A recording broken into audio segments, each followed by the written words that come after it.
Саламатсыңар балдар. Кандайсыңар? Ден соолугуңар жакшыбы? Силер менен бүгүнкү сабагыбызды баштайбыз. Дептерлерибизди алабыз. Бүгүнкү числону жазабыз. Силер менен мен эжекеңер. Билимге ээ болбой, пикирге ээ болбо деп угурмунча айткан экен балдар. Анда эмесе жаңы билимге ээ бололу. Тема каалоо тилек ыңгай жана максат ниет ыңгай. Кыймыл-аракеттин аткарылышына болгон тилекти билдирген этиш сөздөр каалоо тилек ыңгай деп аталат.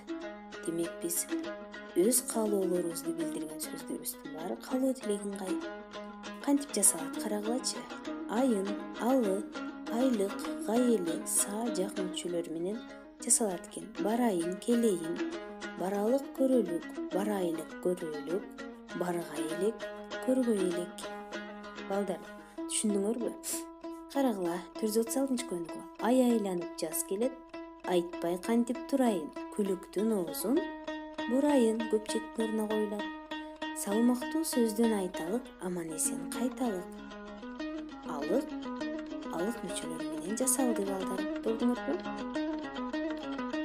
Шарттуу ыңгайдын са мүчөсү уланып, ага жак мүчө жана экен бол сөзү уланса, каалоо тилек ыңгайды түзөт. Мисалы, мектеп тезирээк эле ачылса экен. Демек, шарттуу ыңгайдагы са мүчө силерге таанышпы? Ага экен сөзү уланып, мен түздү каалоо тилек ыңгай. Максат ниет ыңгайга көңүл бурабыз балдар. Максат ниет ыңгай кыймыл-аракеттин аткарылышын же аткарылбай калышы үчүн сүйлөп жаткан адамдын максатын, ниетин билдирген этиш сөздөр максат ниет ыңгай деп аталат. Биз азыр аны көрөбүз. Максат ниет ыңгайлар кантип жасалат? Жасалуу жолдоруна көңүл бургула. Максат ниет ыңгай макчы мүчөлөр аркылуу жасалат. Мен окууга тапшырмакчымын. Ал шаарга бармак. Көрдүңөрбү? Биз ар күнү өзүбүз колдонуп жүрчү сөздөр экен булар. Мак мүчөсүнө жак мүчөсү уланып айтылышы мүмкүн. Алмактын бермеги бар.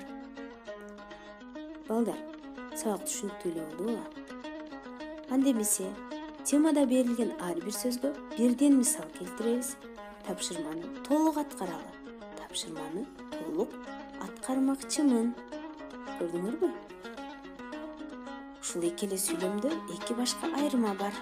Үйгө тапшырма балдар 438 жана 443-көнүгүүлөрдү үйдөн аткарабыз.